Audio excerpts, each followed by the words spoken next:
శకీకృతరాక్షసం రామాయణ మహామాల రత్నం వందే అనిలాజం. ఇది ఆంజనేయ స్వామి వారి స్థుతి. కొద్దిగా ఎక్కువ తగ్గించు బాబు, కొంచెం. దీనికి అర్థం తెలుసుకుంటే ఇంకా ఆనందం.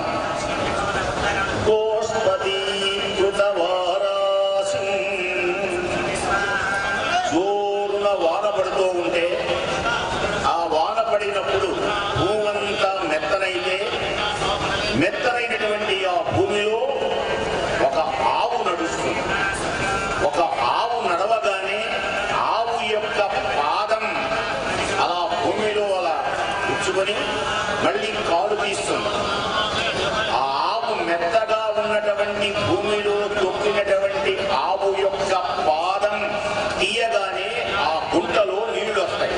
అంటే ఆవు తొక్కగా ఏర్పడినటువంటి నీటిలో, అంటే ఆవు పాదం అంత ఆ చిన్న గుంటలో ఉన్న నీళ్లు దాటడానికి మనమేమైనా కష్టపడాలా?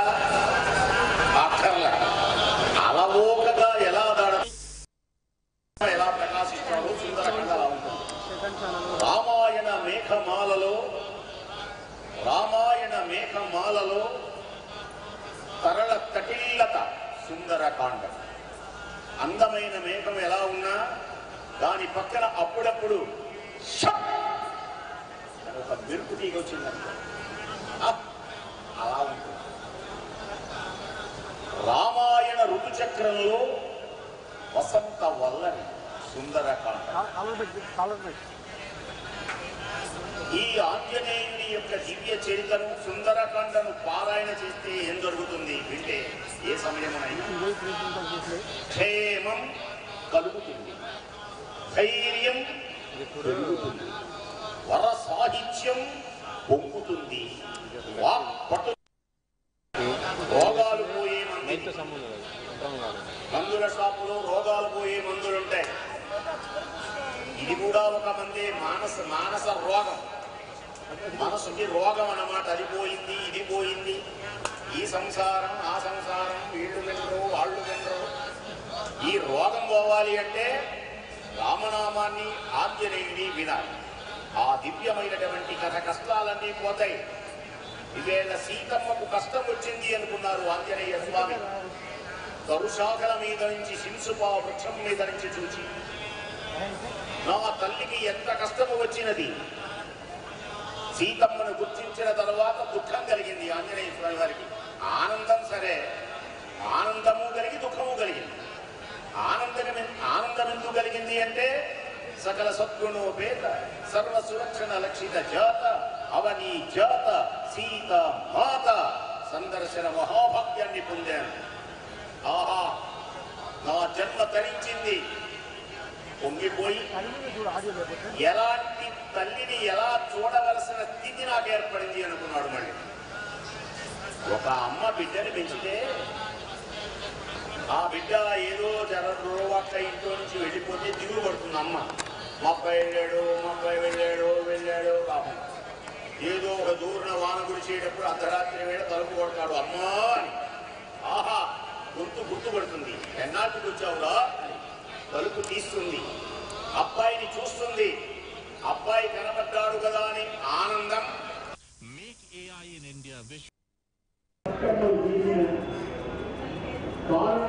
తెలియకపోయినా కర్తవ్య పాలనలో ఎంతటి గొప్పవారైనా ఎవరైనా సరే కాలములకు ఫలవంతమవుతుంది.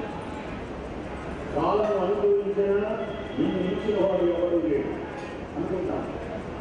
కాలం వ్యతిరేకిస్తే హరిశ్చంద్రుడికే కష్టాలు, పాండవులకే కష్టాలు, సీతమ్మకే కష్టాలు.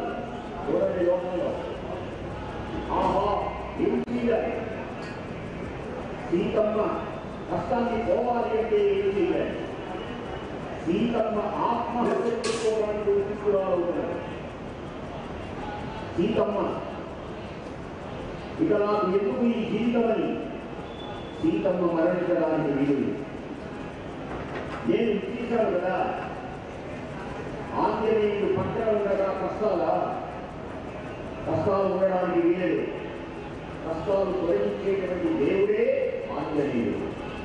పరోపకార చింతన కలిగిన వాడే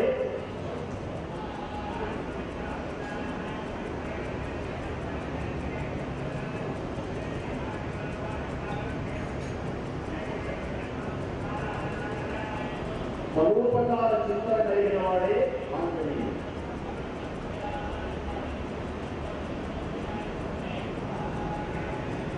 అలాంటి శుభములు కలిగించేటువంటి ఆంజనేయ స్వామి వారు అనుకున్నారు, పోనీ నేను రామభక్తనే వచ్చాను కదా, ఒకవేళ హఠాత్తుగా దూకితే ఏమవుతుంది? నేను వానరమ్మి కదా, భయపడదు.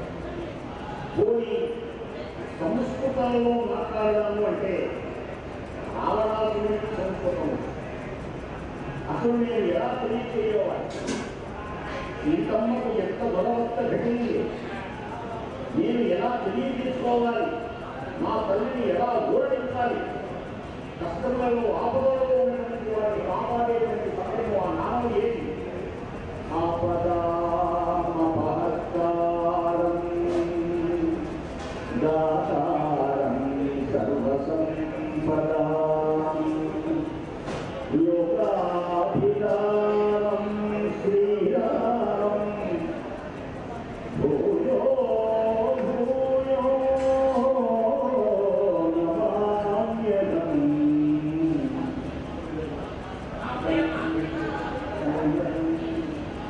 ఈ సమయంలో ఆపదలకి పోగొట్టేటువంటి నామం రామనామం. సకల సంపదలు కలిగించేది రామనామం. సర్వజనులకు ప్రీతికరమైనది రామనామం. రామనామమే నాకు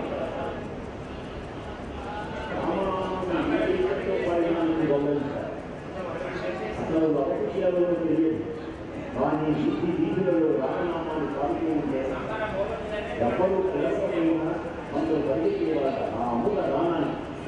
ఈ రామనామం ఎవరా పాలకులు? కొందరు వీధి విడిపోయేవాడు. కొందరు ఏమనేవాళ్ళు అంటే పాపం ఎవరా చిన్నపిల్లలు ఎంత కమ్మరాలు వాడుతున్నారు, కాసేపు నేను మంచినీళ్ళు అంటే బాగుంటుంటే వస్తున్నారు.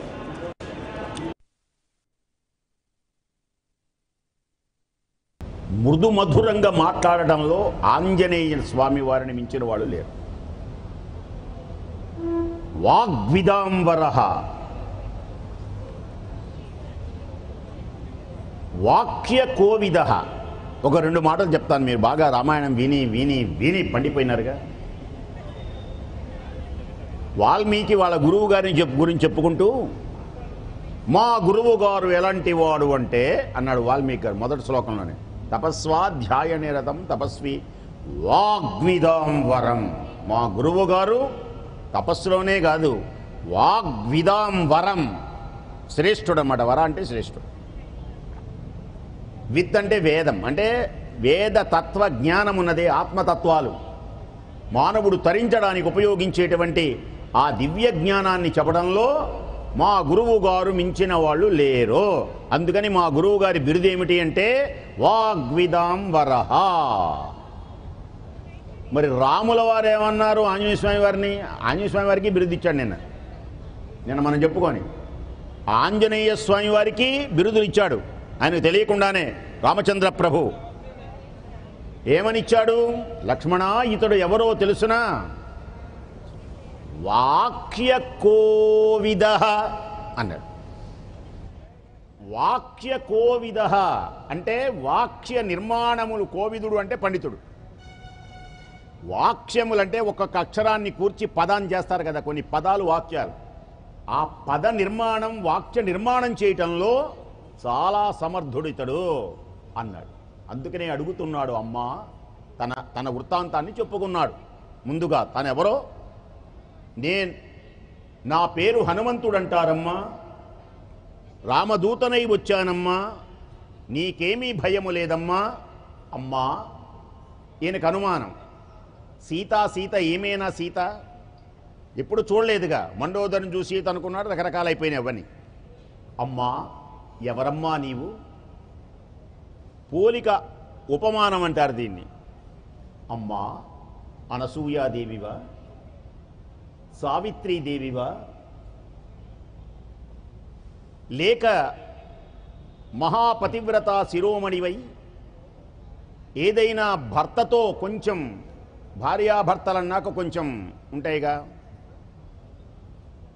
4 రోజులు ఊరికి వెళదామని ఈ భూలోకానికి వచ్చిన దానివా, కిన్నర కాంతవా, యక్షకాంతవా, నీవు సామాన్య మానవ కాంతవని నేను అనుకోవటం లేదు. దేనికని? కట్టింది మాసిపోయిన చీరైనా కళకళకళలాడటం, మాట స్వచ్ఛంగా చక్కగా మాట్లాడ. ఎప్పుడు నీవు ఎలా ఉండాలి అంటే, నా ఉద్దేశంలో ఎలా ఉండాలి అంటే నవ్వుతూ ఉండాలమ్మా. పెదవుల మీద చిరునవ్వులు చిందిస్తూ ఉండవలసిన జాతకం. దేనికని ఆ కళ్ళలో నీలాలు కారుతున్నవేంటమ్మా? కన్న కూతుర్ని అడగడు వాళ్ళ నాన్న అనగానే దగ్గరికి తీసుకొని తొందరపడకుండా, ఏమైందమ్మా, నీకేం కష్టం రాదమ్మా, నేనున్నాను కదమ్మా, చెప్పు అని ఏ విధంగా ప్రేమగా మాట్లాడితే ఉపశమన జరుగుతుంది. అలాగే ఆ పలుకులు వినగానే సీతమ్మ మాట్లాడుతుంది. ఆ పలుకులకు ఆనందం కలిగింది సీతమ్మకు. ఎలా మాట్లాడుతున్నాడు, ఇంతవరకు ఇలా ప్రేమగా మాట్లాడేవాడు ఒకడున్నాడు ఇక్కడ. చంపుతాం, కోస్తాం, ఎవరనుకున్నావు, నీ మాంసాన్ని ముక్కలు ముక్కలు చేసి తింటాం, మధ్యలో నంచుకుంటూ తింటాం, ఇలా మాటలే కానీ ప్రేమగా మాట్లాడేవాడే ఉన్నదని. ప్రేమ కలిగించేది రామనామమే, గుర్తుపెట్టుకోండి. ప్రేమ ముదిత మనసె కహో రామ రామ రామ, రామ రామ రామ, శ్రీరామ రామ రామ. ప్రేమ ముదిత మనసె కహో రామ రామ రామ, రామ రామ రామ, రామ రామ రామ, శ్రీరామ రామ రామ. పాప కటే దుఃఖమిటే ఏక రామ నామ, భవ సముద్ర సుఖద నావ ఏక రామ నామ. రామ రామ రామ అనండి. రామ రామ రామ, రామ రామ రామ, శ్రీరామ రామ రామ. అలాంటి రామనామం, రామనామాన్ని పలికినటువంటి ఆంజనేయ స్వామివారిని మాటలకు ఆనందించి అన్నది. కళ్ళ వెంట నీళ్లు ఒక్కసారి పొంగి, నేను దశరథ నరపాలుని పెద్ద కోడలిని అన్నది మొదటి మాట. అనగానే ఆంజనేయ స్వామివారు సీతమ్మ కిందాక నమస్కరించాడు, ఇప్పుడు నమస్కరించాడు ఆ మాటకి. ఏంటి అసలు ఆ మాటలో అర్థం ఏంటి? ఏంటనుకున్నారు అసలు ఆ మాటలో అర్థం ఏంటండి? ఏటనుకున్నారు? ఏంటిది మామూలు మాట? ఏంటిది? గోదావరి వాళ్ళు మాట్లాడతారు, ఏమండి నా ఉపన్యాసం ఎలా ఉందంటే, ఏటిది ఏటడి బాబు అసలు అది అమృతోడు బాబు అంటారు. అలాగే ఆ మాటలో ఉన్న అర్థం ఏటిది? మామూలా?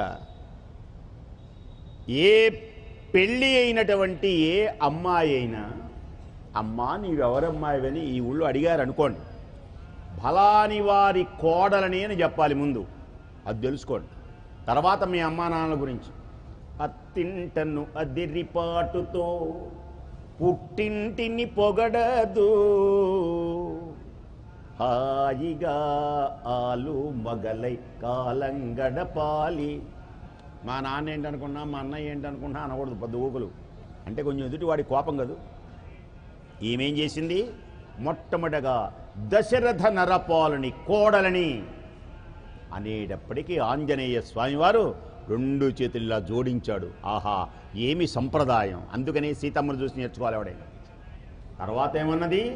జనక మహీపతి కుమార్తెను దశరథ నరపాలుని కోడలనే కాదు, శ్రీరామచంద్ర ప్రభువు యొక్క భార్యని సీత అనేటువంటి పేరుతో వరలుతున్నదానిని అన్నది. అర్థమైంది ఆంజనేయునికి. ఆహా, నా జన్మ తరించింది అనుకున్నాడు. సీతమ్మనే చూశాననుకున్నాడు. అమ్మా, ఇక ఈనాటితో నీ కష్టాలు లేవు తల్లి, ఈ క్షణమే నీ చెర విడిపిస్తాను, రా నా మూపు మీద కూర్చో అమ్మా. ఏ విధంగా శతయోజన విస్తీర్ణమైనటువంటి వారిధి దాటి ఎలా వచ్చానో అలాగే క్షణంలో నిన్ను రామచంద్రమూర్తి చెంతకు తీసుకొని వెళతాను, నా భుజం మీద కూర్చో అమ్మా, కూర్చో అన్నాడు. సీతమ్మ పక్కును నవ్వుకున్నది. ఇంతవరకు నవ్వెన్నాళ్ళయిందో. దేనికని? వేలడంతున్నాడు ఆంజనేయ స్వామి వారు. ఉన్నటువంటి ఆంజనేయ స్వామి వారు మాట్లాడాడు. మనకు కూడా 3 సంవత్సరాల అబ్బాయి 3 సంవత్సరాల అబ్బాయి వచ్చేదాని మాటలతో వాళ్ళ అమ్మ దగ్గరికి వెళ్ళి, అమ్మా అమ్మా ఇప్పటి వరకు నువ్వు ఎత్తుకున్నావే, ఇక నేను ఎత్తుకుంటాను రా అన్నాడనుకో. అమ్మ ఏం చేస్తుంది? నవ్వుకుంటుంది. దేనికని? నువ్వు ఎంత ఉన్నావు, నేనేమో ఇంత ఉన్నా, నేను నీ భుజం మీద ఎక్కితే అప్పచ్చిలా అతుకుపోవు. అలాగే సీతమ్మ నవ్వుకున్నది. అర్రయ్యగ అల్ప శరీరుడవీవు, ఏ తీరుగా నన్ను కొనిపోగలవు. నీ చిన్నవాడివి కదా, ఎలా తీసుకొని వెళతావు? ఓహో, నీ కోతి బుద్ధిని పోనిచ్చుకున్నావుగాదే అన్నది. వానరములకు చెంచల భావం ఉంటుంది.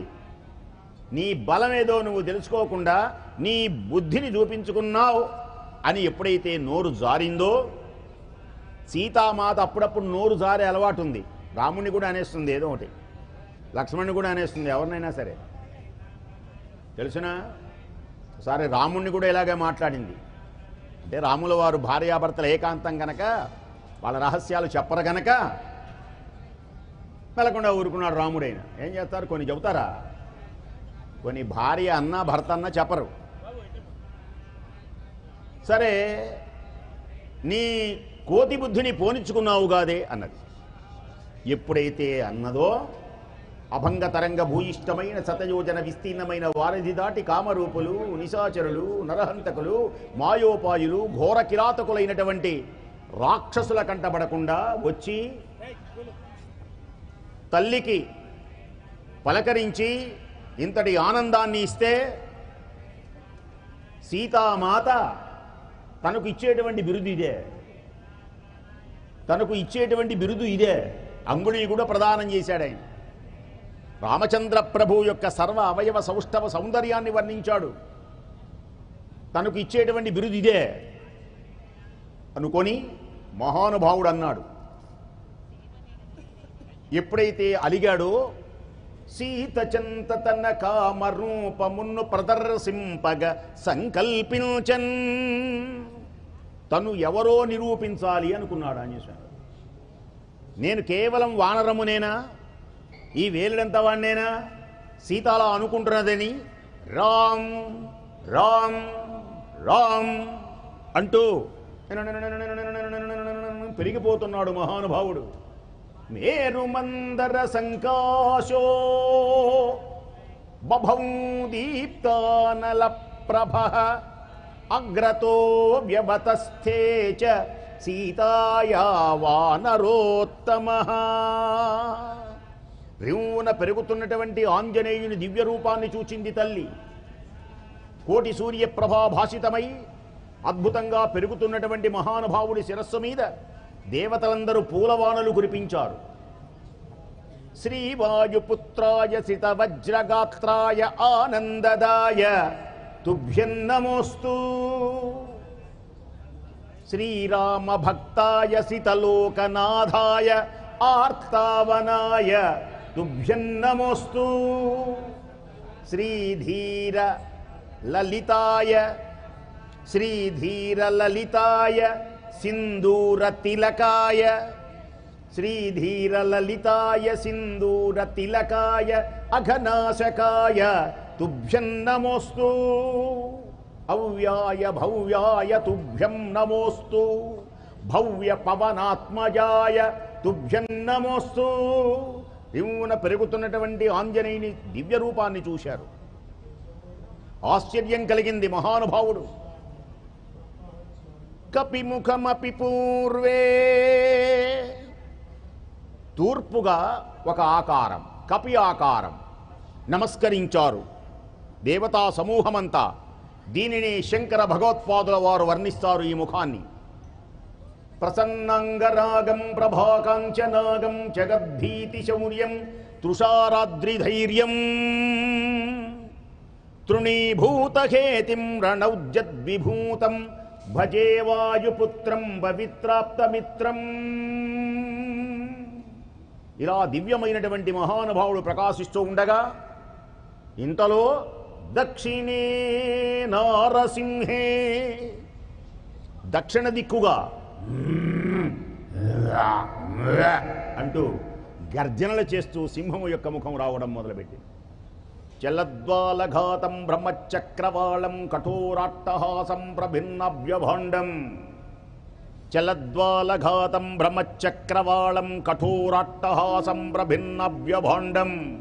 మహాసింహనాదాద్విసిన్న త్రిలోకం భజే చాంజనేయం ప్రభుం వజ్రకాయం. జయ జయ హనుమాన్, జై వీర హనుమాన్. ఇంతలో ద్విజముఖమపి పశ్చాత్, గరుత్మంతుని యొక్క దివ్యమైనటువంటి రెక్కలు ఒక్కసారి అంటే అలా ఊపుతూ గరుత్మంతుని ఆకారంలో మరొక ముఖం రావడం మొదలుపెట్టింది. రమానాథ రామ క్షమానాథ రామం అశోకేశకోశం విహాయ ప్రహర్షం వనాంతద్ఘనాం జీవనాం దానవానాం విరాట్య ప్రహర్షాత్ హనుమత్మవేవ. ఇంతలో ఉత్తరే సూకరస్యాం, వరాహపు ఆకారంలో మరొక ముఖం. నమస్కారం చేయండి. మోహోగ్రాహ పీడం, గ్రహపీడలు పోతాయి ఇప్పుడే. మోహోగ్రాహ పీడం మహారోగ పీడం మహాతీవ్ర పీడం మహారోగ పీడం హరాచ్యుచ్యతే పాద పద్మానురక్తో నమస్తే కపిశ్రేష్ఠ రామప్రియాయ. నమస్కారం చేసుకోండి. మా గ్రహబాధలు గృహబాధలు అన్నీ తొలగిపోవాలి స్వామి అని నమస్కారం చేసుకోండి. నాలుగు వైపుల నాలుగు ముఖములు వస్తూ ఉంటే మధ్యలో నుంచి హయముఖమపిచోద్వే, మధ్యలో నుంచి గుర్రం ఆకారం. నమస్తే వకాసత్వబాహాయ తుభ్యం, నమస్తే పరీభూత సూర్యాయ తుభ్యం, నమస్తే కృతామర్చ్యకార్యాయ తుభ్యం, నమస్తే సదా పింగళాక్షాయ తుభ్యం, నమస్తే సదా బ్రహ్మచర్యాయ తుభ్యం, నమస్తే సదా రామభక్తాయ తుభ్యం. దివ్యమైనటువంటి ఆ కోటి సూర్య ప్రభాభాసితమైన ఆ దివ్య రూపాన్ని ఒక్కసారి చూచింది తల్లి. ఓహో, నమస్కారం చేయండి 5 ముఖములతో. వందే వానర నారసింహ ఖగరాట్ క్రోడాస్వక్త్రాంచితం ప్రత్యక్షం స్ఫుట పంచవక్త్రనయనం బాలార్కకోటిద్యుతిం హస్తే శూలకపాలముద్గరధరం కౌమోదకం భూరుహాం ఖట్వాంగాంకుశపాశపర్వతధరం పీతాంబరం వానరం. జయ బలో పంచముఖ వీరాంజనేయ స్వామివారికి జయ. దేవతలందరూ పూలవానలు కురిపించారు. శంఖనాదాలు మారుమురోగినై, అప్సరసలు నాట్యం చేశారు. లోకమంతా పులకితులైపోయి దివ్యమైనటువంటి ఆశ్చర్యంతో సీతామాత సందర్శిస్తూ ఉండగా, ఆంజనేయ మహానుభావ మనోజవం మారుతతుల్యవేగం జితేంద్రియం బుద్ధిమతాం వరిష్టం వాతాత్మజం వానరయూధముఖ్యం శ్రీరామదూతం శిరసా నమామి. జై జై మఖాసత్వబాహ మఖావజ్రదేహ పరీభూత సూర్యాకృతామర్చ్యకార్య మహావీరకం వీరఖేమాద్రిధీర ధరాజాత శ్రీరామ సౌమిత్రి సంవేష్టితాత్మా మహాత్మా నమో వాయుపుత్ర నమో సత్యమిత్ర నమో జానకి ప్రాణదాత భవిష్యద్విధాత హనుమంత కారుణ్యవంత ప్రశాంత నమస్తే నమస్తే నమస్తే నమః. పెరిగినాడు చూడరో పెద్ద హనుమంతుడు. అలా పెరిగగా సీతమ్మ ఆశ్చర్యంతో తిలకించి ఆ కాంతిని ఒక్కసారి అలా ఆశ్చర్యపడి హనుమా హనుమా హనుమా హనుమా అద్భుతమౌని కామరూపమును కాంచితినయ్యా శాంతింపుమయ్యా. శాంతించు శాంతించు అన్నది పెద్దగా. అప్పుడు వెంటనే రామ్ రామ్ 4 ముఖాలు మాయమైంది. ఇది చాలా ముఖ్యమైనటువంటి విశేషం. దేవుడు ఎక్కడైనా పొరపాటు పడతాడా? దేవుడు మరి ఆంజనేయ స్వామి వారు దేవుడు, మహాపండితుడు, జ్ఞాని, బుద్ధిమంతుడు, మతిమంతుడు, శక్తిమంతుడు, రకరకాలు ఇలాంటి మహానుభావుడు మండోదరిని చూచి పొరపాటు పడినప్పుడు అతడికి బుద్ధిమంతుడు అనాలా? బుద్ధిమతం వరిష్టమని కూడా అంటున్నారు కదా, ఎలా అంటున్నారు అనేది ధర్మ సందేహం. ముందు వారి సందేహాన్ని ఒకసారి చెప్పి మీకు చెప్తున్నాను. అయితే జాగ్రత్తగా వినాలి. ఆంజనేయ స్వామి వారు లంకలో ప్రవేశించి సైన మండలంలోకి వెళ్ళి రావణుని చూచి ఆ ప్రక్కనే అందొక వంక పర్యంకము చేరి నిదురించుచుండే దివ్య మనోహరి. ఆ ఘట్టం కొంచెం చెప్పి దాన్ని వివరిస్తా. ఎవరు ఆమె? గౌరీ. నమస్కారం చేయండి, పాపాలు పోతాయి. 5 సంవత్సరాలు చేసిన పాపాలు పోతాయి. శ్లోకం వింటే చాలు. అందుకని శ్లోకం చదువుతున్నా, మండోదరి శ్లోకం. గౌరీ కనకవర్ణాభాం ఇష్టాం అంతపురేశ్వరీం కపిన్ మండోదరీం తత్ర శయానాం చారు రూపిణీం. అంటే అర్థం ఏమిటి అంటే, అందొక పంక పర్యంకము చేరి నిదురించుచుండే దివ్య మనోహరి ఆమె. నవరత్న ఖచిత భూషణధారిణి, నలువంకల కాంతి ప్రసారిణి, స్వర్ణ దేహిని, చారు రూపిణి, రాణు పట్టపురాణి, లంకేశ్వరుని హృదయేశ్వరి, మండోదరి, లోకోత్తర సుందరి కనిపించింది. ఇక ఆనందమే ఆనందం ఆయనకి. సీతను ఎప్పుడూ చూడలా, కొన్ని గుణాలు బట్టి అనుకున్నాడు ఆయన రూపాన్ని. ఎగిరి గంతేశాడు. ఎలా?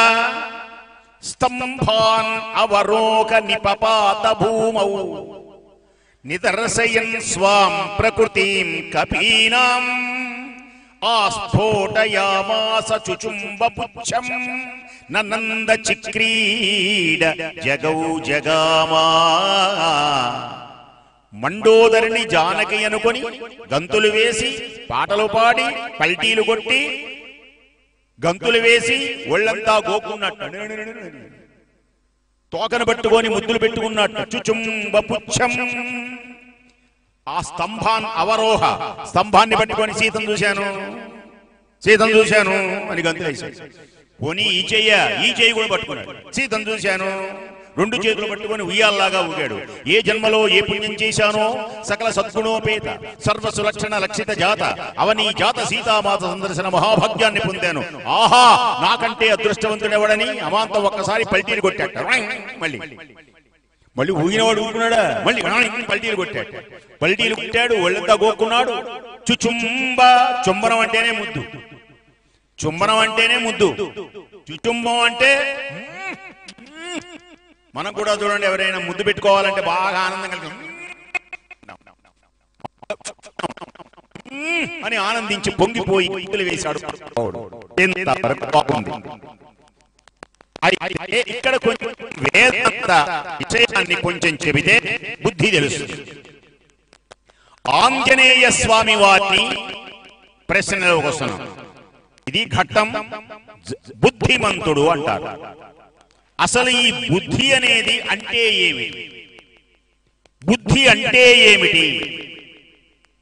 అసలు ఈ బుద్ధి ఎక్కడ ఉన్నది? పై దేహంలో పై కనబడుతున్నటువంటి వస్తువులను ఇంద్రియములు అని పిలుస్తారు. లోపల కొన్ని వస్తువులు ఉంటాయి, పనిముట్లు, కరణములు అంటారు. అంతఃకరణములు అంటారు. అంతః అంటే లోపల, కరణములు అంటే పనిముట్లు. ఈ అంతఃకరణములు అంటే 4. జ్ఞానేంద్రియములు 5 అయితే అంతఃకరణములు ఎన్నయ్యా అంటే 4. ఇవి చాలా గొప్పవి, కనపడకుండా ఆట ఆడిచ్చేవి ఇవే. మనస్సు, బుద్ధి, చిత్తము, అహంకారము. ఇక్కడ ఉన్నది బుద్ధి. ఎక్కడ ఉన్నదా అసలు బుద్ధి అంటే? ఇది. మనస్సు అంటే తర్వాత. మనస్సును కూడా దీంట్లో ఉంది. ప్రశ్నిస్తే రామాయణంలో ముందు ప్రస్తుతం మనం బుద్ధిని గురించి తెలుసుకుంటున్నాం. బుద్ధి అంటే బుద్ధి ఈజ్ ఈక్వల్స్ నిర్ణయాత్మకమైన శక్తి. తప్పట్లు పట్టాలి, నిశ్చయం లేదా నిర్ణయం. గట్టిగా కొట్టాలి. టుక్కు టుక్కు ఎందుకు? గొప్ప విషయం చెప్పాను నేను. బుద్ధి అంటే ఎవరన్నా అడగండి, బుద్ధి లేదు, బుద్ధి లేదు అని మనం అడిగితే మనల్ని అడుగుతాడు, బుద్ధి లేదా నువ్వు నన్ను అడగడానికి.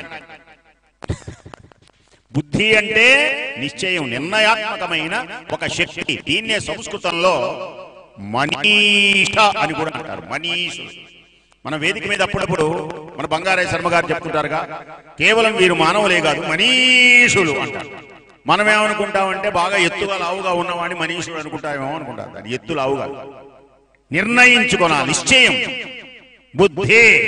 ఇప్పుడు ఆంజనేయ స్వామి వారు బుద్ధిమంతులలో శ్రేష్ఠుడు, వరిష్ఠుడు. ఆంజనేయ, నీవు ఎలాంటి వాడివి?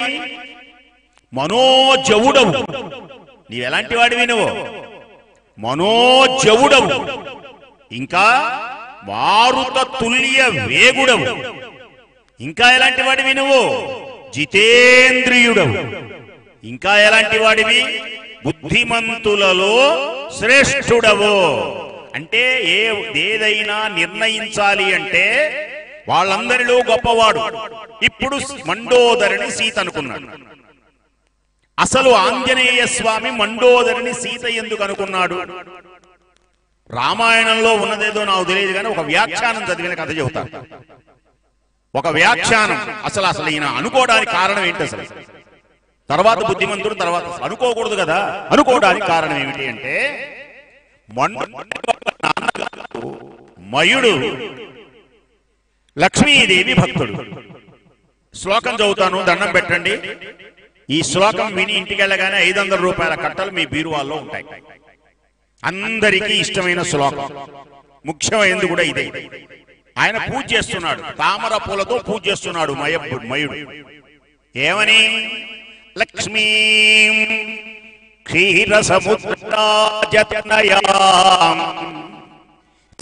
రంగధామేశ్వరీ దాసీభూత సమస్త దేవవనితాం లోకైక దీపాంకుతాం శ్రీమన్మంద కటాక్షలబ్ధ విభవద్ బ్రహ్మేంద్ర గంగాధరాం త్వాం త్రైలోక్య కుటుంబినీం సరసిజాం వందే ముకుంద ప్రియాం. తల వంచి దండం పెట్టండి అందరూ, బాగా డబ్బులు వస్తాయి మీ అందరూ.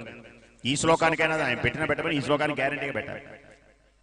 దేనికంటే అవసరం ఇదే మన లోకం అంతా. లక్ష్మీదేవి ప్రత్యక్షమైంది. భక్త నీకేవరం కావలను అన్నది అమ్మ. అమ్మా నాకు సంతానం లేదు, నీలాంటి అమ్మాయి నాకు కావాలి. తథాస్తు.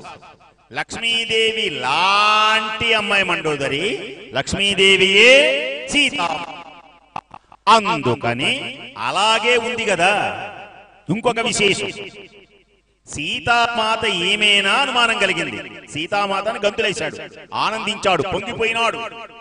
ఇప్పుడు ఆలోచిస్తున్నాడు ఆయన, ఈమె సీతమ్మేనా? సీతమ్మ అయితే ఇలా ఉంటుందా? సీతమ్మేనా కాదా? కొన్ని గుర్తులు ఉన్నాయి అక్కడ. అది అంతఃపురం. అంతఃపురంలో అడుగు పెట్టినప్పుడే అలా మంచి సుగంధాలు అలా వెదజల్లిన ఈ గది నిండా. బెడ్రూమ్ గదు, శయన మండపం. అది శయన మండపంలో రసికులు మామూలుగా ఉండరు. గుమ్మ గుమ్మ గుమ్మ గుమ్మ దాడుతూ ఉంటాయి. రావణాసురుడైతే ఆయన దగ్గరికి వెళ్ళినప్పుడు ఆయన ఒంటి నిండా రక్త చందనపు వాసన వచ్చిందట. ఆయన పడుకుండబోయేటప్పుడు ఒంటి నిండా రక్త చందనాన్ని పూసుకొని పడుకున్నాడు. కొందరు మనం కూడా బెడ్రూమ్ లోకి వెళ్ళేటప్పుడు కొందరు ఆ డ్రెస్సింగ్ టేబుల్ దగ్గర నుంచొని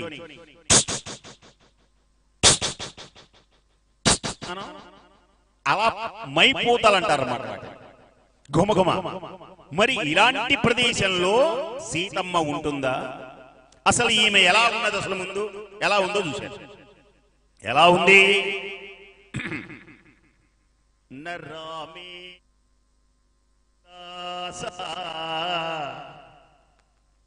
ఈమె ఎలా ఉంది? చేసింది. ఇంకా ఎలా ఉంది? భూషణములు దాల్చింది. ఇంకా ఎలా ఉన్నది? అసలు ముఖం మీద బాధే లేదు. ఇంకా ఎలా ఉంది? హంసతూలిక తల్పం మీద ఉన్నది. ఇంకా ఎలా ఉన్నది? రావణాసుని ప్రక్కనే శయనించింది ఒకే మందిరం. అంటే ఒకే బెడ్ మీద లేరు కానీ ఈమె బెడ్ వేరు, ఆమె బెడ్ వేరు. చక్కగా అది కావ్యం కదా, పవిత్ర కావ్యం కదా. ఇంకో కావ్యం అయితే ఇద్దరిని ఒక చోట ఎట్టి పెట్టేవాళ్ళేమో కానీ ఇక్కడ మనం విడివిడిగానే అలా ఉంచా. మహాపతివ్రత శిరోమణి ఆమె, దానికి అనుమానం లేదు. ఈమె ఇలా ఉన్నది. మరి సీతామాత రామచంద్రమూర్తి భార్య నరామేణ వియుక్తాసా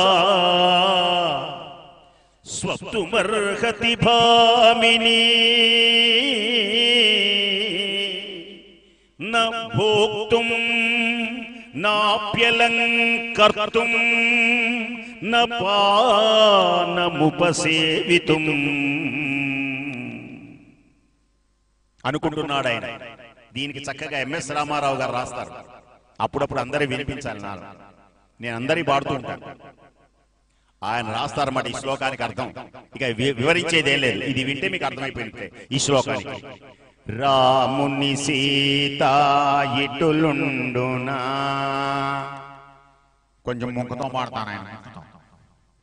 రాముని సీత ఇటులుండునా, రావణు చేరి శయనిల్చునా, రాముని బాసి నిదురించునా, భుజించునా, భూషణములు దాల్చున, పరమ పురుషుని రాముని మరచున, పరపురుషునితో కాపురముండున, సీత కాదు కాదు కానే కాదని, సీత కాదు కాదు కానే కాదని ఆరుతి వగచుచో వెదుక సాగెను శ్రీ హనుమాను గురుదేవులు నాయద పలికిన సీతారామ కథ నే పలికద సీతారామ కథ. ఈమె కాదు, సీతతో పోలికలున్న మరొక కాంత. సీత ఇలా అలంకరించుకోదు, భోజనమే చెయ్యదు. రాముని విడిచి భోజనం చేస్తుందా? ఎక్కడో కంటికి మంటికి ఏకధారగా రామా రామా రామాని సూచిస్తుందే కాని ఇలా అనుకోదు అని నిర్ణయాత్మక శక్తి అన్నాగా. నిశ్చయం బుద్ధి అంటే ఇక్కడ బుద్ధి పనిచేసింది. సజ్జనుడు తప్పు చేస్తాడు, దుర్జనుడు తప్పు చేస్తాడు. తప్పు చేయని వాళ్ళు ఎవరు లేరు, పొరపాటు పడని వాడు ఎవరు లేడు. అయితే పెద్దవాడు తప్పు చేశాడు అనుకోండి. ఒక ఆయన పండితుడు తప్పు చేశాడు, వీడు తప్పు చేశాడు. ఆయన చేయలా, ఆయన చేస్తే అని అనకూడదు. దేనికి అనకూడదు? ఆయన సజ్జనుడు గనక తప్పు చేస్తే వెంటనే గ్రహిస్తాడు ఆయన తప్పుని. నేను చేసింది తప్పని గ్రహిస్తాడు. మేము కూడా శ్లోకాలు అన్ని చదువుతున్నాం అనుకుంటారేమో మీరు. కొన్ని సుఖమే వదిలిపెడతాం. మీకు తెలుసో తెలియదు, ఎందుకు రాదు ఆ తర్వాత.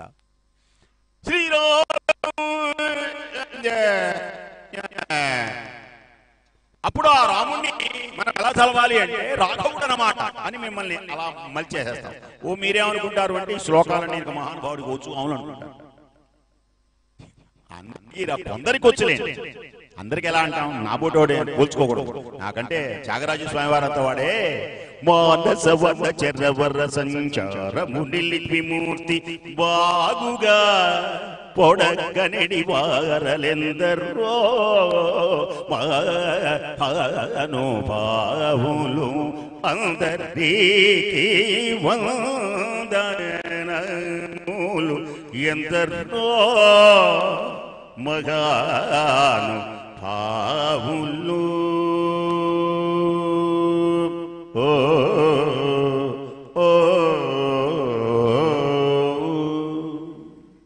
కాబట్టి మరి సజ్జనుడు తప్పు చేసి ఎలా ఉంటుంది? కందుకమ్మోల సుజనుడు క్రిందంబడి మగుడ మీదికెగయుజుమి. బంతి కింద పడుతుంది, మట్టి సుద్ధా కింద పడుతుంది. బంతి కింద పడగానే చెంగులేస్తుంది, మట్టి సుద్ధ కింద పడితే అతుకుపోతుంది. సజ్జనుడు తప్పు చేస్తే, నేను తప్పు చదివితే తప్పు చదివానని నాకు తెలుస్తుంది గనక ఇంటికి వెళ్ళి సగమే చదివానని మరల 4-5 సార్లు ఆ శ్లోకాన్ని చదివి ఈ తడవ వేదిక మీద సరిదిద్దుకొని దానిని ప్రజల చేత ఆనందింపజేసుకుంటాడు సజ్జనుడు. దుర్జనుడు ఏం చేస్తాడు అంటే ఆ తప్పుకి 20 తప్పులు చేసి వాడి జీవితం అంతా తప్పు అనుకుంటాడు. కాబట్టి ఆంజనేయ స్వామి వారు పొరపాటు పడినా ఆయన వెంటనే తెలివిగలవాడు గనక, బుద్ధిమంతుడు గనక, బుద్ధిమంతులలో వరిష్ఠుడు గనక వెంటనే తన మనస్సు ఎలా మార్చుకొని మరలా మహానుభావుడు అలా అన్నాడు. అడగకపోయినా ఇంకోటి చెప్తాను నేను, అడగకపోయినా. ఎందుకంటే ఆనందం. ఇప్పుడు ఇందా బుద్ధి చెప్పాక ఇప్పుడు మనస్సును గురించి చెప్తాను వినండి. మనస్సును గురించి ఆ తర్వాత ఏమనుకున్నాడో తెలుసునా? సీతమ్మ నా కంటికి కనపడదు అనుకున్నాడు. మళ్ళీ దేనికని కనపడదు? పాపాత్ముడివిరా నీ కళ్ళు. నీ కళ్ళు ఎలాంటి కళ్ళు? కళ్ళతో భగవంతుని చూడాలి, నోటితో భగవంతుని మాట్లాడాలి. భగవంతుని తలిస్తేనే కదా ఇంద్రియములన్నీ ఏం చేయాలి? ప్రాణేశని మంజుభాలేని కర్ణరంధ్రముల కలిమియేల అంటుంది రుక్మిణీదేవి. కాబట్టి నా కళ్ళతో నేను రామభక్తుడమైనటువంటి నేను ఏ భక్తుడు ఎక్కడికి వెళ్ళాలి, జ్ఞాని ఎక్కడ తిరగాలి, ఏది అనాలి, ఏది అనకూడదు, ఏది తినాలి, ఏది తినకూడదు, ఇలా ఊహించుకోవాలి. నేనేం చేశాను? పంది, మేక, ఎనుబోతు మృగముల రకరకాల మాంసాలు వండినటువంటి గృహాలకు వెళ్ళాడు. పోనీ అంతటితో ఊరుకున్నానా? తాగి తాగి మత్తిల్లిన రమణులు, దిశములతో శయని స్త్రీలు, మురిసి మురిపించు కామిని మణులు, ఇలాంటి ఆడవాళ్లను చూసిన ఈ కళ్ళకు పతివ్రత శిరోమణి అయినటువంటి సీతామాత నా కంటికి కనబడుతుందా? చూసారా? మనం కూడా అనుకుంటాం 20 సార్లు. ఏం చేస్తామండి? ఇలాంటి మొండి మొగుడు దొరికాడు. కర్మం పూర్వ జన్మలో చేసుకున్న పుణ్యం. ఏం చేస్తాం? అనుభవించాల్సిందే. ఈ జన్మలో చేసుకుంటే అంటే మీరు కాదు, కొందరు. మరి సరిపెట్టుకోవట్లా, గయ్యాడి భయాలతో సరిపెట్టుకోవట్లా. అంతే నేను ఏ జన్మలోనో ఏదైనా నేను తప్పు చేసి ఉన్నాను కనుక, ఇలాంటి దృశ్యములు చూసి ఉన్నాను కనుక, ఇలాంటి దృశ్యములతో ఉన్నటువంటి కల్పసీత పడదో. ఇప్పుడు చూడండి కనపడుతుంది, మళ్ళీ ఇప్పుడే కదా కనపడుకున్నావు, ఎందుకని కనపడుతుంది చూడండి. మళ్ళీ ఆయనలో ఆయనే తర్కించుకుంటున్నాడు. గుర్తుపెట్టుకోండి, వేదాంతం అంతా పుస్తకాలలో చదివి విన్నంత మాత్రం చేతనే కుదరదు, ఆకలింపు చేసుకోవాలి. తనలోకి తెచ్చుకున్నప్పుడే వేదాంతం, లేకపోతే పుస్తకాలే అంతే, అక్కడే ఉంటాయి. ఎవరికైనా సరే తనకు తాను ఉద్ధరింపబడిన వాడే గొప్పవాడు. ఆలోచిస్తున్నాడు మళ్ళీ, నేను ఏ పాపం చేయి. ఇప్పుడు మనస్సుతో చదువుతున్నా, ఇందాక బుద్ధి అయిపోయిందిగా, ఇప్పుడు మనస్సు. నేను ఏ పాపం చెయ్యలేదు అనుకున్నాడు మళ్ళీ కాసేపు. అదేంటే ఇప్పుడే కదా చేశావు. అవును, పాపము ఎలా అంటుతుంది? ఇవాళ చర్చ అద్భుతం. పాపము ఎలా అంటుతుంది? దేహంతో చేసింది పాపం కాదు. వామ్మో, ఇది ఒక్కటి కట్ చేయకండి, యూట్యూబ్ లో పెట్టండి. ముందు ఎక్కడ ఉన్నాయి? దేహంతో చేసింది పాపం కాదు. మరి దేహంతో చేయక ఎలా చేస్తావయ్యా పాపం? అదేం మాట?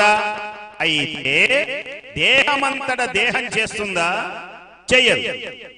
దేహం చెయ్యమని చెప్పేది లోపల ఒకటి ఉన్నది, పనిముట్టు అంతఃకరణం, దాని పేరే మనస్సు. అది చెబుతుంది లడ్డూ తీసుకో, లడ్డూ తీసుకో అన్నప్పుడు దేహం వెళ్ళి లడ్డూ తీసుకుంటుంది. అదే మనస్సు ఆగు అని చెప్పింది అనుకోండి, ఏం చేస్తుందా? చెయ్యదు. అర్థమైందిగా? జాగ్రత్తగా వినాలి. వేదాంతం కథ ఎట్లయినా వినొచ్చు, వేదాంతమే అర్థమే కావాలి. అప్పుడు అనుకున్నాడు ఆయన, నేను చూసిన మాట నిజమే. ఇలాంటి వాళ్ళని చూసినప్పుడు నా మనస్సులో ఏదైనా దోషముతో చూశానా? మామూలుగా తల్లిని చూశానా? కాలేజీలో అబ్బాయి అమ్మాయి మాట్లాడుకుంటే ప్రిన్సిపాల్ పిలుస్తాడు, ఏంట్రా అమ్మాయితో మాట్లాడుతున్నావు అని. వీడు అతి తెలివిగా, నేను మాట్లాడకపోతే నువ్వు మాట్లాడాలని. అదే అర్థం. అది కాదు, ఇద్దరి మధ్యలో చెడు భావాలు కలుగుతాయి అని. చెడు భావాలు కలగకపోతే మాట్లాడుకోవచ్చు, ఎవరైనా మాట్లాడుకోవచ్చు. ఎందుకని ఆంక్షలు పెడుతున్నారు? ఏ కారణం చేతనైనా కాలం బాగుండేది కదా, ఎవడి మనసు ఎలాంటిదో. కాబట్టి అలాంటి ఆడవాళ్లను నేను చూసినప్పుడు నా మనస్సులో ఏదైనా చెడు భావం గనక కలిగితే ఆ పాపము నాకంటుతుంది. కానీ నిష్కామముగా వివేకము వీడక సీతను వెతకుకాంచితి గాని తల్లి ఏమో అని చెప్పాను. మనస్సు అంటే ఏంటి? మనస్సు అనేది ఎక్కడ ఉండదు, అసలు మనస్సు అనే వస్తువే లేదు. మరి మనస్సు మనస్సు అంటే, ఉదాహరణకి ఈ ఉత్తరయ్యం ఉన్నది, దీని పేరు ఉత్తరయ్యం. పంచ చీర అసలు అనే పదంలో ఎలా వచ్చింది? మరి చీర ఎందుకు వచ్చింది? ధౌతం వచ్చింది, ఉత్తరయ్యం ఎందుకు వచ్చింది? ఈ సత్యం ఏంటో తెలుసునా? దీనిలో ఉన్న సత్యం, అడ్డమైన దారాలు నిలువైన దారాలు ఎప్పుడైతే కలిపెట్టామో ఒక వస్తువులాగా వస్త్రం అనే పేరు వచ్చేసి. వస్త్రం అనేది అక్కడ లేదు అసలు, కానీ ఉంది. లేదా అంటే లేదు, ఉన్నది అంటే ఉన్నది. ఎలా ఉంది? అడ్డమైన దారాలు నిలువైన పోగులు అంటారు అన్నమాట. వాళ్ళు నేస్తారు అడ్డమైన దారాలు నిలువైన దారాలు. దీనినే మన సంస్కృతంలో శర్మగారు చెప్పేటువంటి ఏంటంటే, ఆ మనస్సుకి సంకల్ప వికల్పాత్మకం మనః. మనస్సు అనేటువంటిది ఏమిటి అంటే, సంకల్పములు వికల్పములే మనస్సు. నీవేం చెయ్యాలి అంటే అమనస్కుడి అవ్వాలన్నాడు. అదొక పెద్ద శాస్త్రం. అమనస్కుడు అంటే సంకల్పము లేదు, వికల్పము లేదు. నా పుణ్యం నా పాపం. ఎవరయ్యా నువ్వు? చిదానంద రూప శివోహం శివోహం. మంచి లేదు, చెడు లేదు. అర్థమైందా? వికల్పాలు లేవు, సంకల్పాలు లేవు. ఒకవేళ సంకల్పించుకుంటే, పెద్దలు అన్నారు, అన్నిటికీ మనసే కారణం. గుర్తుపెట్టుకో, ఈ మనసు మామూలుది కాదు. సంకల్పములు చాలా గొప్పవై ఉండాలి. ఒకవేళ సంకల్పములు పెట్టుకుంటే, సంకల్పములు ఎలా ఉండాలి? మనసులోనున్న భావము మంచిదైన కలిగి తీరును ఫలసిద్ధి కార్యమందు. మనసులోనున్న భావంబు మలినమైన ఫలము కూడా ఆ రీతి మలినమగును. ఎంత సంకల్పించుకుంటే ఇన్ని లక్షల రూపాయల కార్యక్రమం. కూర్చొని ఊరికే కాగితం మీద లెక్కేయండి, మన మామూలు వాడికి అందుతుందేమో. బంగారయ్య శర్మ గారు చేసేటువంటి ఆవులు గాని ఇవి గాని ఈ అద్భుతమైనటువంటి కార్యక్రమం మామూలు వాడి ఊహకు అందుతుందా? అందదు. అందుకనే నేను ఒకటే నమస్కారం చేస్తాను. ఇవన్నీ మనకెందుకు? దక్షిణ ఇస్తాడు, తాళం పెడతాడు, చక్కగా గౌరవిస్తాడు, కుర్చీ వేస్తాడు, సింహాసనం వేస్తాడు, బాగుంది, వెళ్ళిపోవడం హాయ్. అసలు నీ లేయగలవా? 10 మంది గోవుల్ని పోషించగలవా? 10 మంది భోజనాలు పెట్టగలవా? ఏమే ఇవాళ మన ఇంటికి భోజనానికి వస్తున్నారు అంటే వామ్మో, కొందరు 10 మనిషి రాలేదంటే కళ్ళు తిరుగుతాయి. తెలుసు మీకు? మీకేమో నాకు తెలియదు కానీ అమ్మగారు రేపు రావట్లేదండి, వామ్మో తల్లు వామా మధ్యాహ్నం వస్తా, రాత్రికైనా నువ్వు రాకుండా అమ్మో. ఇలా సంకల్పములు గొప్పవై ఉండాలి. సంకల్పము గొప్పవై ఉంటే అంతే. చివరిగా ముగించబోయే ముందు సంకల్పం ఎలా ఉండాలి అంటే సముద్రవంతం ఉండాలి. నేను గొప్పవాడిని అవ్వాలి, గొప్పగా చెప్పాలి, మామూలుగా అనుకోవద్దు, అసలు పెద్దగా అనుకో. అంతేగాని పిల్ల కలవలాగా చిన్న మీ ఊళ్ళో చెరువులాగా ఊహించుకోకూడదు. మీ పిల్లలకి చెప్పాలి. అందుకంటే అబ్దుల్ కలాం గారు కూడా తీయని కలలు కనండి, గొప్పవాడవ్వాలనుకోండి. సముద్రం అంత ఊహ ఉంటే ఏమవుతుంది? ఎన్ని వరదలు వచ్చినా కొంగలు దాటారు. ఒకవేళ ఎండాకాలం వచ్చి ఊరంతా ఎండిపోయినా సముద్రం ఎండిపోదు. అంటే నీకు ఎన్ని సుఖాలు వచ్చినా నీలో అహంకారం కలగదు, ఎన్ని కష్టాలు వచ్చినా నీకు దుఃఖం కళ్ళ వెంట పడదు. కాబట్టి అలాంటి ఉత్తమమైనటువంటి సంకల్పాలతో, బుద్ధితో నిర్ణయమైనటువంటి మహావేదాంత రహస్యములన్నీ రామాయణంలో నిక్షిప్తపడినాయి కనుకనే అది రామాయణ గ్రంథం, జనగణ పారాయణ గ్రంథం, నారాయణ గ్రంథమై.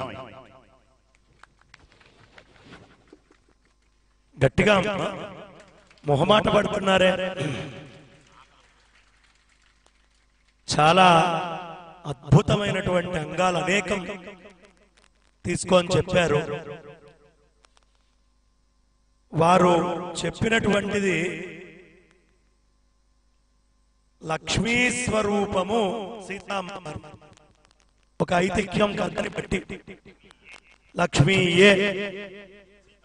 అయితే మనకి రామాయణాలు చాలా ఉన్నాయి. వాల్మీకీకృతమైనటువంటి రామాయణం, శ్రీమద్ రామాయణం మనందరికీ తెలుసు. కానీ అదే వాల్మీకి వారు ఆనంద రామాయణం అని రాశారు. చాలా సంశయాలకి ఆనంద రామాయణంలో సమాధానాలు దొరుకుతాయి. ఏమండి, దశరథుడికి జటాయువుకి వీళ్ళిద్దరికి ఫ్రెండ్షిప్ ఎలా? మొత్తం రామాయణం చదివి చెప్పండి. రామాయణంలో లేకపోతే మేము నమ్మం అని చాలా మంది. అబ్బాయి రామేశ్వరం లేదండి, మరి చెప్పండి.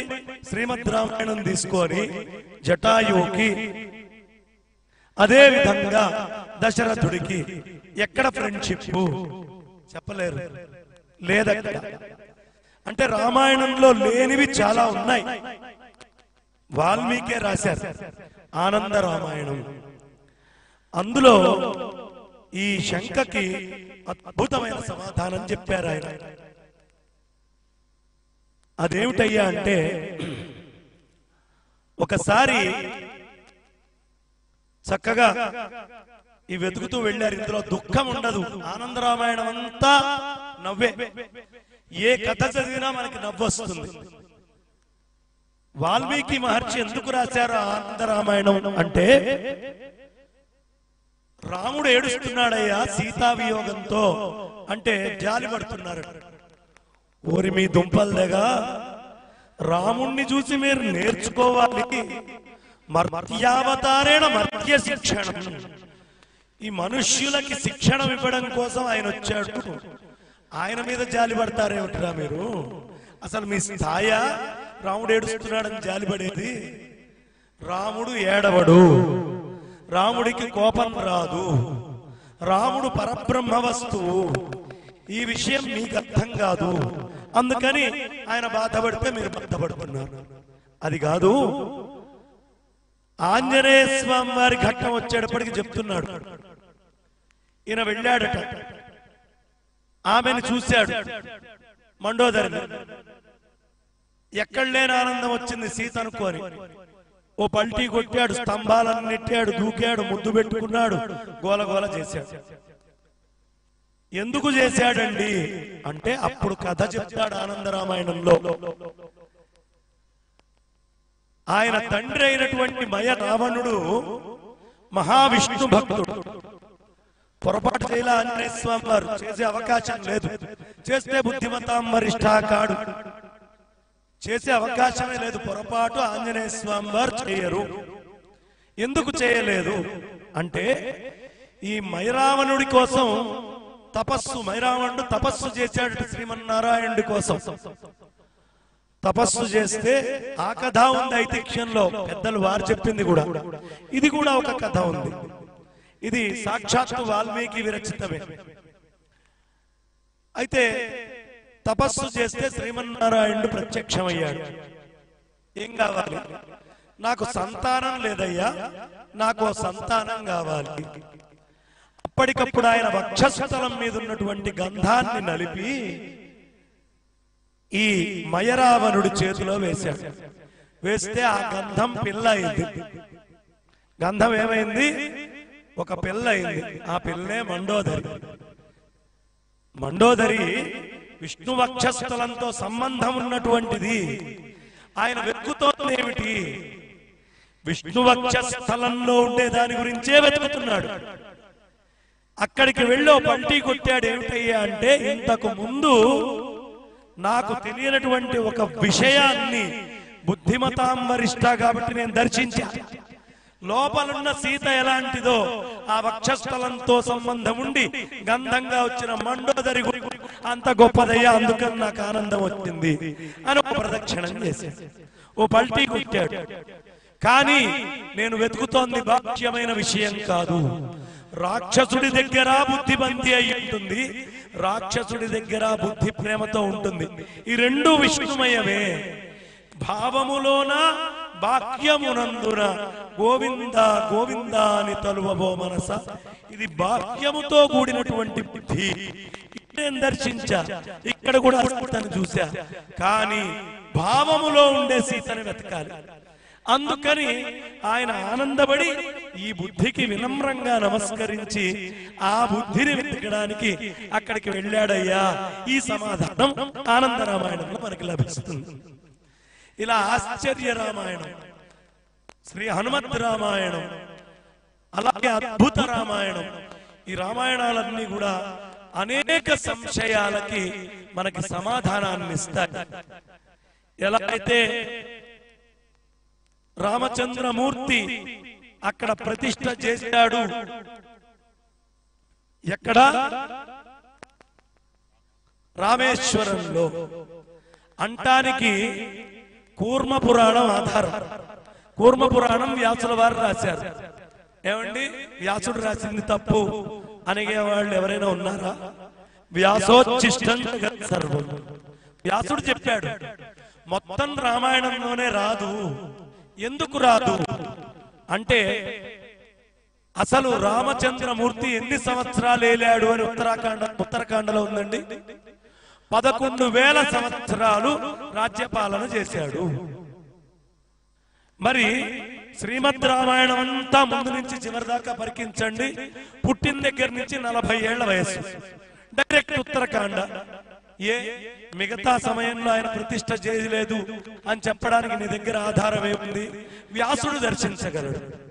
ఆయన ఎప్పుడు చేశాడనే శంక మనకెందుకండి? ఆయన చేశాడని స్థల పురాణం చెప్తోంది, ఆయన చేశాడని కూర్మ పురాణం చెప్తోంది, ఆయన చేశాడని స్కాంద పురాణంలో మహేశ్వర ఖండం బ్రహ్మఖండంలో చెప్పబడ్డది. బ్రహ్మఖండంలో బ్రహ్మహత్యాదోషం వల్ల చేశాడు అని కూడా చెప్పబడ్డది. మనం ఎంతటి వాళ్ళం? వ్యాసుని ధిక్కరించగలిగే స్థాయి మనది. అదే 1000 సంవత్సరాల క్రితం వచ్చిన గుడి ఈ రామేశ్వరం అంటానికి లేదు. తిరుపతి కూడా కార్బన్ డేటింగ్ చేసి 1000 ఏళ్ళు అంటారు. శ్రీనివాస చరిత్ర లేదంటావా? రంగనాథుడు 1500 సంవత్సరాల క్రితమే శ్రీరంగంలో వచ్చాడు అంటారు. అప్పుడు రంగనాథ చరిత్ర లేదంటావా? విభీషణుడికి దేవతార్చన రామచంద్రమూర్తి ఇస్తే ఆ దేవతార్చనని తీసుకొని వెళ్తూ వెళ్తూ వినాయకుడు వచ్చి అక్కడ ప్రతిష్ఠ చేసేట్టు చేశాడు శ్రీరంగంలో. ఆ వినాయకుడినే ఉచ్చిపిళ్ళయ్యారని పిలుస్తాం. రాక్ ఫోర్ట్ 8 కిలోమీటర్ల దూరం త్రివేంద్రం నుంచి ఉంటుంది. కాబట్టి చరిత్రని మనం మన ఇష్టం వచ్చినట్టు ఖండించడానికో కొట్టేయడానికో ఉండదు. అందుకని శ్రీమద్ రామాయణంలో లేని ఘట్టాలు అనేకానేకము వ్యాస భగవత్పాదుల వారు, వ్యాసుల వారు లాంటి వాళ్ళు చెప్పినప్పుడు మాట్లాడకుండా వినాలి. శతకోటి ప్రవిస్తరణ రామాయణం అని చెప్తుంటే 24,000 శ్లోకాల్లో అయిపోయే చరిత్ర అండి రాముడిది. 11,000 సంవత్సరాలు ఆయన జీవనం చేస్తే రోజుకి 3 శ్లోకాల చరిత్ర రాముడిది ఉండేది. 2.12 శ్లోకాల కాదే. కాబట్టి రామ చరిత్ర అద్భుతం. ఈశ్వరుడికి కూడా అంతుపట్టనటువంటి చరిత్ర అది. అందుకని దాని సారమైన రామశబ్దాన్ని తీసుకున్నాడు ఆయన. అంతటి మహత్తరమైనటువంటి రామాయణంలో లేనివి చాలా అద్భుతంగా ఆనంద రామాయణం. కానీ ఛాలెంజ్ చేస్తా, ఇప్పుడు నేను ఆనంద రామాయణం అని పేరు చెప్పాను.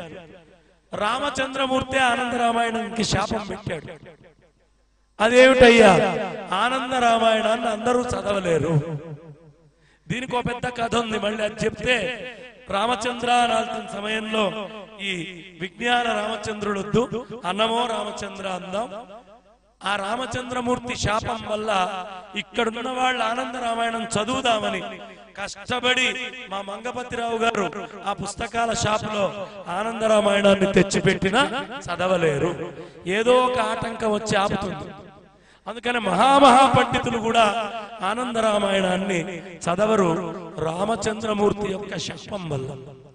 ఇది చదివితే అనన్యమైన భోగాలు వస్తాయట. అది వస్తే కన్ను మిన్ను కానకుండా మంచి తయారవుతాడు.